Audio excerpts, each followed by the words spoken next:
Episcopal Campus Ministry in Greensboro, and I am a clergy deputy to General Convention. And I am Bishop Ann Hodges-Copple, Bishop Suffragan of the Diocese of North Carolina. And whoo, we just finished. We're done. We're done. Thank goodness. This was my third General Convention, but how many for you, Kevin? As a deputy, this is my fifth. Yeah. It's there are actually about 4 or 5 more that I was at for various reasons. So going all the way back to 1982.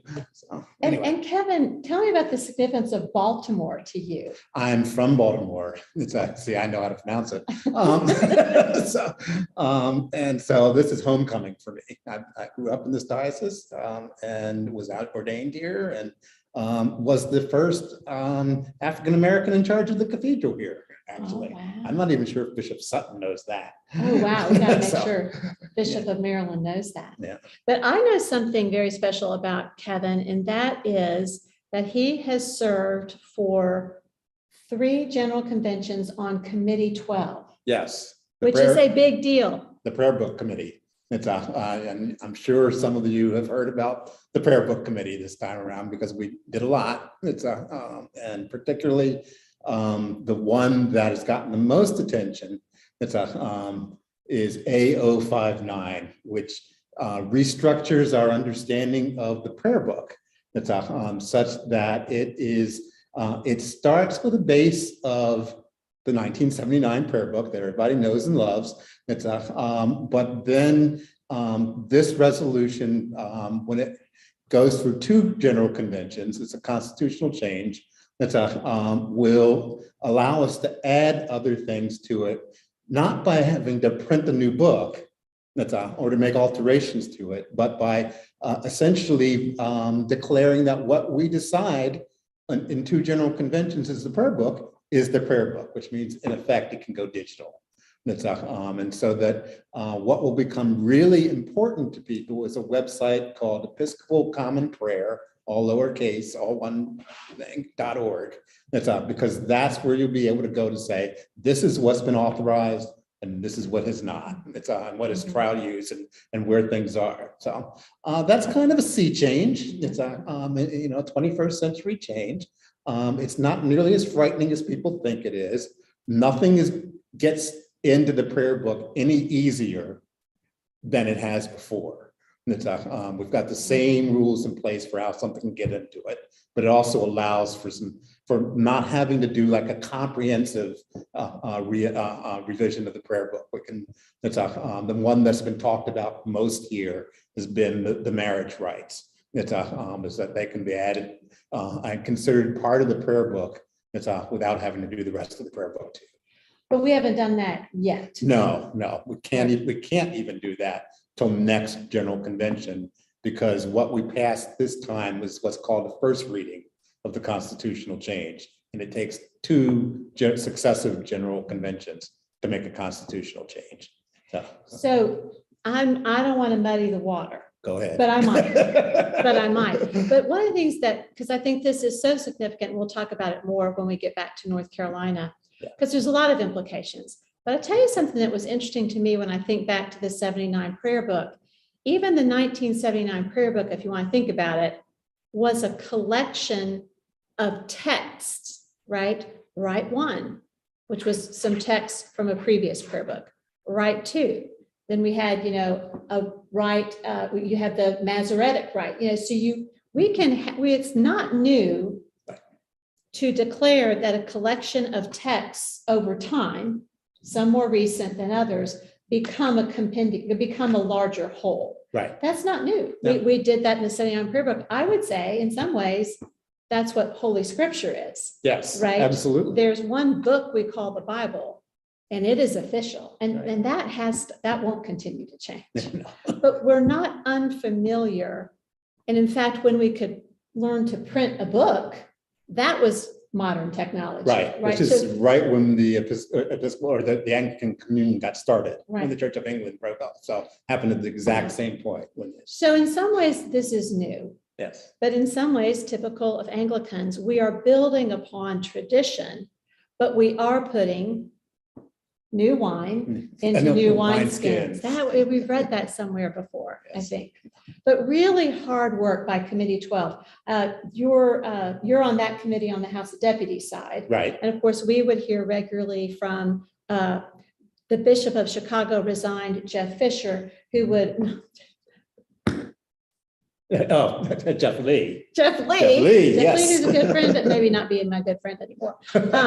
Bishop Jeff Lee would report to it. This took, and then we had bishops who had to talk about it. Of course, we talked about it, and we did some really good discernment. We actually revised a little bit the resolution that you all started with. Yes. But I thought it was a very grace-filled process. It went back and forth. I did too. It's and the bishops really did, he at convention at least, really did the major work on this, because they originally didn't want to do this the way, but they talked over a period of like 2 days. It's kept coming back to it and worked on it, and as convention calls it, they perfected the resolution.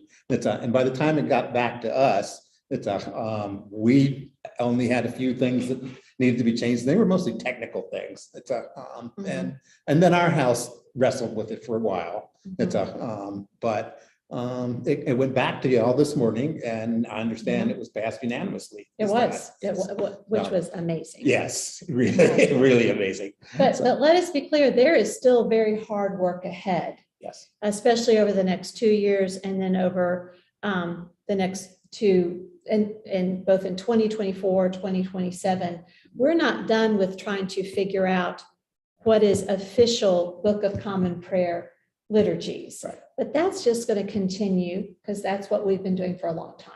Right. So. And one of the things this does for us is that we can get out of a loop we've gotten into of having things on trial use. It's enriching our worship. If your congregations use enriching our worship or any parts of it, has been on trial use for nearly 30 years now. But trial use was supposed to be trying it out for inclusion in the prayer book, and instead it just got into limbo land. So now we have a way to get it out of that. And make a decision one way or the other about whether or not to include it or include parts of it. So. And that's what we mean about tricky. We're going to have to make some decisions. So, but we'll do it. Well, General Convention is an experience of this discernment, discussion, sometimes debate, and then making a decision. And in the end, although sometimes it's fierce, there you can feel, I feel the Holy Spirit moves through all of that very palpably. And very much through this process, absolutely, we felt that. We were so shocked when it came back to us as the original resolution with some amendments as opposed to a different resolution. That was just amazing that y'all went full circle, sort of. Well, what I'm going to talk a little bit about, we don't have to talk a lot about it, is a little less, much less interesting, but I still think very important. And I was on Legislative Committee 04, Government and Structure. And, everything needs a government and structure. Our own bodies have a government and structure. It's governed by the heart, and there's a structure of anatomy and a circulatory system. You have to have a structure to have life, I think. But it's not always, it's more and less interesting at times. Well, one of the things government and structure was entrusted with was shepherding a resolution that reforms the budget making process. Let me start by saying it was no small thing just to pass the budget. And we did it. We did. That's probably one of the more major things we do at every general convention. And so we did pass the budget. There's a lot of information on the website. I'm happy to tell you more about the budget, but you're going to be happy to know I'm not going to talk a whole lot about the budget.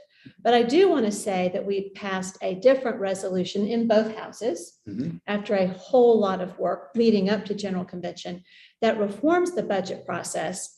And I don't know that it's worth going into a whole lot of details, but I can tell you, since I am on Executive Council and I do serve on the Finance Committee, the goal of this is to make sure that we eliminate any kinds of activities that are redundant and sort of rubber stamping and involve a lot of people's time, a lot of people's energy without accomplishing a whole lot. So it's a more efficient system, and it will have room to create more hearings, more discernment, more transparency, more participation from the wider church in building the budget before we get to general convention. We'll still have some hearings at general convention, but how you will hear this said in kind of Episcopal speak is there is no longer going to be something called program, budget, and finance. It's a committee of convention.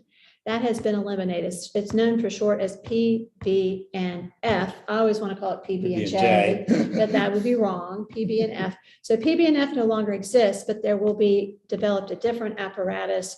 We're making sure that, that the budget process is transparent, that it's accessible, that people will know where to go to look and ask for money and help participate in building the budget, which we have to do all over again very, very quick. We'll already start. I'm on that on a committee that's already looking at 24, 25, 26, 26. We passed 23, 24. Right. And now we're building the budget for the next triennium. Can you believe that? We're not even out of 2022. Right. Although to be fair, that's in part because the next general convention is only 2 years away instead of 3 like it normally would That's be. exactly right. So it's all y'all, Right. you're already a year behind. So Right. That's right. So I'm going to move on past that pretty quickly. You know where to find me if you want to hear more about that. But I want to go next, and this you can decide how far down this road you want to go. There are many proud and good moments and kind of heart moments. But one of the things that happened over in the House of Bishops is that we were able to, I think through a fair amount of miracle, in a very short amount of time, like 48 hours, a group of bishops put together what is called a mind of the House, kind of like took a draft of a statement, worked on it, had a bunch of bishops look at it and talk about it on climate change and creation care. So that will be getting out to you, but that was a big deal because at first it wasn't going well. And then some Holy Spirit stuff and some talking and some meeting and staying up and writing meant that it also passed unanimously, a mind of the House on creation care. It's certainly not, we use that word perfected. It's certainly not a perfect statement, but it improved and got a lot of excitement about how important creation care is really throughout the House of Bishops and the House of Deputies. It showed up a little differently on your side. Yes, in your a house. lot differently. Yes, it showed up for us when we were trying to talk about the budget. That's because somebody asked the question. They noticed how much money was identified as going towards creation care, and it was like 7% or something, some small amount of the budget. 1%. Yes, and they were not happy, and a lot of us were not happy with that. It's and the explanations we got were not helping either. But we finally figured out where at least some of the money was. It's because we just thought that this was not sufficient. Well, it is built into the budget all over the place, but you had to go and look for it because it's not identified as being built in there all over the place. And the budget passed in our house for that reason. We did not have the luxury of the time that we give the bishops. This always happens. There are 800 of us in there, and there are 150 of you, and sometimes take longer in the House of Deputies, and this was one of those times. So, Right. but that's how we ended up looking at the question of creation area. It's clear a mind of both houses of convention that we want to see more attention paid to this particular priority. And we're looking for ways to do it. We've also learned, however, that a lot of the things that are being done around creation care are not costing us, or costing very little. So there's a lot more going on than sometimes the numbers appear to show. Yeah, exactly. Hey, Kevin, look, I'm seeing a bunch of swag. Yeah. But not everybody gets this swag. Do you want to say a word about that? Sure. T-shirts, cool T-shirts. iPad bags and what? There was a trivia game. It's from that each of the dioceses could participate in.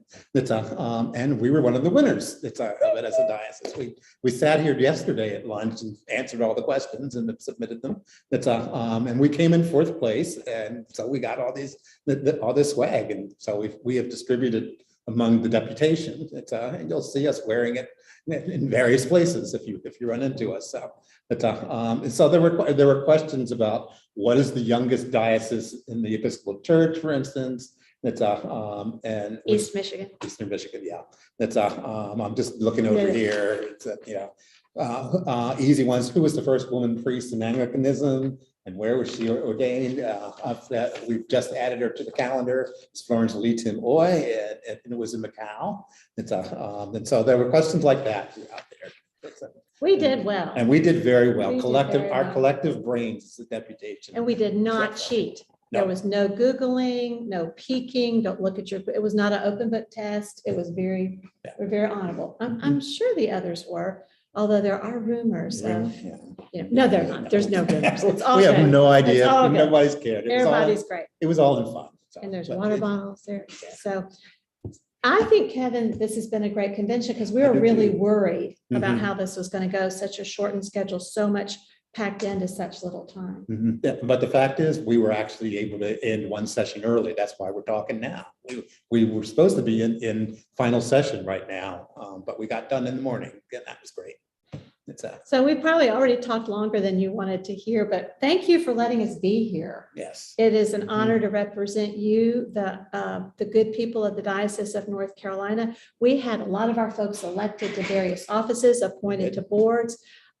We feel privileged to represent you, but we also want you to know that your deputation, your bishops, I think, have represented you well, because we're being asked to do more stuff. And I think that's great. Right. And we're going to do a lot of work in the coming weeks and months to let you know about things that have happened here, about what we've done, and to show you where it follows up and where it goes. So we'll see you back in North Carolina. We love you, miss you. We'll be back very, very soon.